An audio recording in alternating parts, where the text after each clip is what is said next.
যতটা ফোঁটা চোখ থেকে পানি ঝরেছে এগুলার খুব ভয়াবহভাবে তাদের সামনে আসবে, কল্পনাও তারা করতে পারবে না। ঠিক না? বিজয় আসবেই আসবে ইনশাআল্লাহ, বিজয় আসবেই আসবে ইনশাআল্লাহ, বিজয় আসবেই আসবে ইনশাআল্লাহ।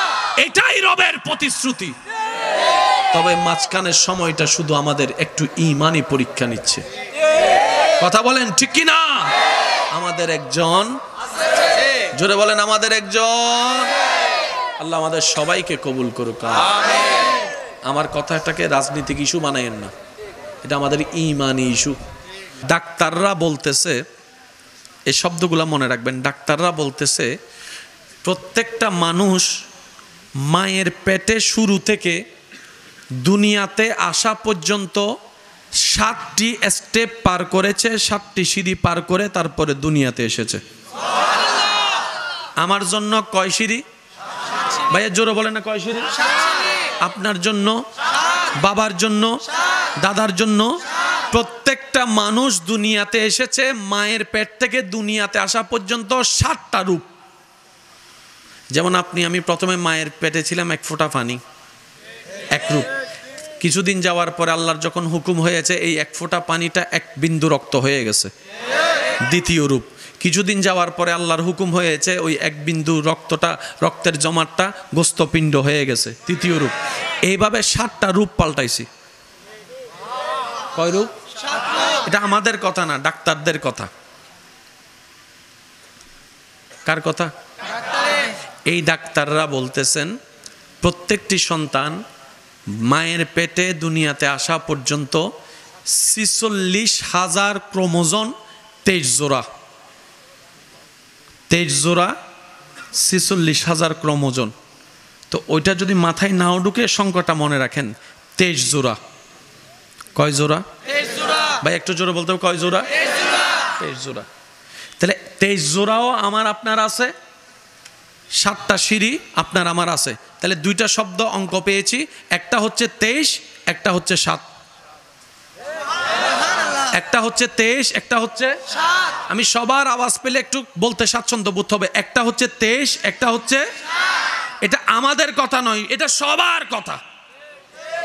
যারা ওনাকে মানে তারাও এই কথায় একমত, যারা ওনাকে মানে না তারাও এই কথায় একমত। আল্লাহ কোরআন দিলেন, সূরা দিলেন 112 নম্বর, সূরার নাম ইখলাস। ইখলাসের মূল বিষয়ের অন্যতম বিষয় আল্লাহ কারো থেকে জন্ম নেয়ও নাই, আল্লাহ কারোকে জন্ম দেও নাই। তাহলে মূল বিষয় হচ্ছে জন্ম। আমাদেরও মূল বিষয় জন্ম। আমাদের মূল বিষয় যখন জন্ম আসে তখন কয়টা জিনিস আসে? 2টা। একটা হচ্ছে 7-এর অঙ্ক আর একটা হচ্ছে 23-এর অঙ্ক। একটা হচ্ছে 7-এর অঙ্ক, একটা হচ্ছে 23-এর অঙ্ক। এতটুক যাদের বুঝে আসছে ডান হাতটা তুলে দেখাই, বলেন তো দেখি মারহাবা। আর একটু জোরে বলেন। এবার কোরআনের মুআজিজাটা দেখেন। সুবহানাল্লাহ। আই বম মারে দিম দা ওয়াসিবে সোডো লাই ককটেল বোম আঁকবো আইনি কিন্তু কেন জোর হম পড়িও সুবহান আরে কেন জোরে সুবহানাল্লাহ। সূরা নম্বর 112 মাশাআল্লাহ। আয়াত মূল বিষয় জন্ম। মূল বিষয় জন্ম। শব্দটা আসলে 2টা শব্দ আসে, একটা হচ্ছে 7 আর একটা হচ্ছে 23। বাস এতটুকু ক্লিয়ার? এবার আসেন, আপনাদের হুজুরের একটু সহযোগিতা নিচ্ছি, আপনারা শুধু হুজুরের দিকে তাকাবেন। হুজুর একটু যদি বলতেন আয়াত কয়টা? 4টা। এবার পুরাটা 4টা আয়াতের ভিতরে আল্লাহ তাআলা যে হিকমতের মুআজিজা দিয়েছেন বিশ্বকে অবাক করে ফেলেছে। এই কুলের ভিতর কোনো জের নাই, হুয়ার ভিতরে কোনো জের নাই, আল্লাহর ভিতর কোনো জের নাই, আহাদের ভিতর কোনো জের নাই, আল্লাহর ভিতরে কোনো জের নাই, as-সামাদের ভিতরে কোনো জের নাই, লামের ভিতরে কোনো জের নাই, ইয়ালিদের ভিতর জের নাই। আছে আছে ইয়ালিদের ভিতর আছে, ইয়ালিদের ভিতরে আছে, ইয়ালিদের ভিতর জের আছে। জের পাইলাম কয়টা? একটা। মনে রাখবেন জের পাইলাম কয়টা? একটা। এবার জেরটাকে এক সাইডে রাখেন। ওয়ালাম নাই, জের নাই, ইউলাদের মধ্যে জের নাই, ওয়ালামের মধ্যে নাই, ইয়াকুনের মধ্যে নাই, লাহুর মধ্যে নাই, কুফুয়ানের মধ্যে নাই, আহাদের মধ্যে নাই। পুরা সূরায় শুধু জের একটা। সুবহানাল্লাহ। আশিকের আওয়াজ আর একটু বড় হবে না? সুবহানাল্লাহ। পুরা সূরায় আল্লাহ জের ব্যবহার করেছেন একটা। এবার আমার বাইরে খেয়াল, আলিফ জবর, এ তো মাশাআল্লাহ, আলিফ জবর, বা জবর, তা জবর, আলিফ জের, আলিফ পেশ, বা জবর, বা জের, বা পেশ। তো জবরও চিনি, জেরও চিনি, পেশও চিনি। পুরা সূরার মধ্যে আল্লাহ জের ব্যবহার করেছেন কয়টা? জোরে বলেন কয়টা? এবার হুজুরের চেহারার দিকে আপনারা তাকাই থাকবেন। জন্মের ভিতরে কয়টা শব্দ? একটা হচ্ছে সাত, একটা হচ্ছে, আরেকটা হচ্ছে, এই অঙ্কটা মনে রাখবেন, একটা হচ্ছে 7, আরেকটা হচ্ছে 23। এবার হুজুর একটু সহযোগিতা, বেয়াদবি মাফ করবেন হুজুর, ইয়ালিদের আগে মোট শব্দ কয়টা আমরা একটু গণি। ইয়ালিদ এসে, জের এসে দুইটাকে 2 ভাগ করে ফেলেছে। এবার দেখেন আমি বলতেছি, আপনারা গণেন। ইয়ালিদের আগে লাম, সামাত, আচ্ছা উপর থেকে গণে আসি, কুল, আপনারা বল এক গণবেন, কুল, হুয়া, আল্লাহু, আহাদ, আল্লাহু, আস-সামাদ, লাম। জেরের আগে ঠিক 7টা শব্দ। এখন আপনি বলতে পারেন ভাইজান এটা তো কাকতালীয় ভাবে মিলে যাইতেও পারে। এবার মজার বিষয় দেখেন, ইয়ালিদের জেরের পরেরটা দেখেন, আমি বলতেছি আপনারা করেন, ওয়ালাম, ওয়ালাম, ওয়ালাম, ইউলাদ, ওয়ালাম ইয়াকুন লাহু কুফুয়ান আহাদ। জেরের আগেও 7 শব্দ, জেরের পরেও 7 শব্দ। জন্ম হতে 7টা স্টেপ লাগে। রব বলে তোদের জন্মের জন্য 7টা ডিভাইন স্টেপের দরকার। আমি তো খালেক, ওই 7-এর আমি রবের দরকার নাই। আমি 7 থেকে মুক্ত আছি, 7 থেকে মুক্ত আছি। লাম ইয়ালিদ ওয়ালাম ইউলাদ। চিৎকার দিয়ে বলেন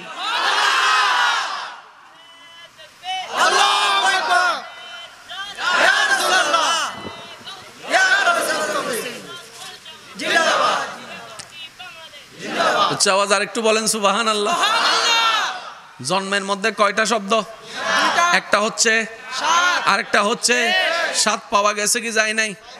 এবার বাকি আছে, বাকি আছে, সবাই বলতে হবে বাকি আছে। আপনি যদি ইয়ালিদটাকে মাঝখানে রেখে কুল থেকে শুরু করে একটা একটা হরফ গণেন, কফ, লাম, হা, ওয়াও, ইয়ালিদের আগ পর্যন্ত মোট 23টা হরফ। সুবহানাল্লাহ। ইয়ালিদ থেকে শুরু করে ওয়ালাম ইয়াকুল্লাহ কুফুয়ান আহাদ পর্যন্ত 23টা হরফ। সুবহানাল্লাহ। আগো 23, পরও 23 হরফ। আগো শব্দ 23, 7, আগো শব্দ 7, পরও শব্দ 7। এইভাবে এত কিছু মাথায় নিয়ে সূরা বানায় আনা দিবে হন রে। এবার বুঝতে পারছেন কেন চ্যালেঞ্জ গ্রহণ করে নাই? এটা কোনো ওই কবিতা লেখা না যে 10 জন কবিতার ফয়রা আপনি নিজে একটা কবিতা বানাই ফেলছি, আমি বানাই ফেলছি। বিষয়টা এতটুক নয়। বুঝাতে চাচ্ছি আমার ভাইদের কাছে, এই কোরআনকে যদি যথোপযুক্ত গুরুত্ব দিয়ে সম্মানের সাথে নিয়ে যদি আমরা এগোতে পারতাম, বিশ্বের রাজত্ব আজকে আমাদের হাতে থাকতো নবী মুস্তাফার চরিত্রকে অনুসরণ করে করে। কথা বলেন ঠিক কিনা? আল্লাহ আমাদেরকে কোনো কিছু কম দেয় নাই, সব দিছে, বেশি দিছে, অনেক বেশি দিছে। আমরা নিতেও জানি নাই, যা পাইছি তা ধরে রাখতেও জানি নাই। এবার বলেন দোষ কাদের? এই আওয়াজই বেশ ওড়ো গিয়ে আর কেন জোর আহমদ, দোষ কাদের? আরো জোরে বলতে হবে দোষ কাদের? এবার আসেন, কষ্ট হচ্ছে? আচ্ছা, আমার মুখোমুখি সবাই একটু বলেন আল্লাহর কুদরত। এই নাওয়াজ আল্লাহর কুদরত। আর একটু জোরে বলেন আল্লাহর কুদরত। এই শব্দটা সবাই আমরা চিনছি না? ছোটবেলার থেকে বুঝ হওয়ার পর থেকে শুনে আসতেছি আল্লাহর কুদরত, আল্লাহর কুদরত। আসলে আল্লাহর কুদরত বিষয়টা কি? এক কথায় বলি, রাত গভীর হচ্ছে, আমি বেশি ডিপলি যাব না। ওলামা ইকরামের দোয়া চাচ্ছি, মুরব্বীদের দোয়া চাচ্ছি, আর যুবক ভাইদের আওয়াজের সহযোগিতা চাচ্ছি। সবাই মিলে একটু বলুন তো আল্লাহর কুদরত। জোরে বলতে হবে আল্লাহর কুদরত। আল্লাহর কুদরত জিনিসটা কি? আল্লাহর কুদরত বিষয়টা কি মনে রাখবেন। আল্লাহর কুদরত এমন একটা বিষয় যেটা ঘটনা বাস্তব, ঘটনা বাস্তব, কিন্তু কিভাবে হয়েছে এটার নাম আল্লাহর কুদরত। সুবহানাল্লাহ, আরেকটু জোরে। সুবহানাল্লাহ। আল্লাহর কুদরত মানে কি এটা হয়েছে ঠিক, স্ট্রেস আল্লাহর কুদরত নয়। ইয়ান কেন হইলে হানি তারা হইবে লেবু, কথা বলেন না রে ভাই। ফ্যান্ডেল আল্লাহর কুদরত নয়, আল্লাহর কুদরত আসমান, আল্লাহর কুদরত জমিন। সুবহানাল্লাহ জোরে বলতে হবে।